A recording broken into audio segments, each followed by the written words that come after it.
Hello guys, welcome to my first blog. আমি যাচ্ছি আজকে পারহাটি আমার একটা দিদিকে বাড়ি দিয়ে আসতে।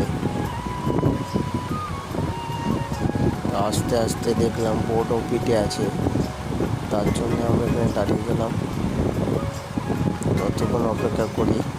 ফাইনালি আমরা গঙ্গা পার হলাম, পার হয়ে রোডে চললাম। এখানে কখনো কোনো বাম্পার দেওয়া, তো আমরা যেতে যেতে দেখলাম সামনে ব্যাকগ্রাউন্ডটা সেই ছিল আকাশে মেঘ।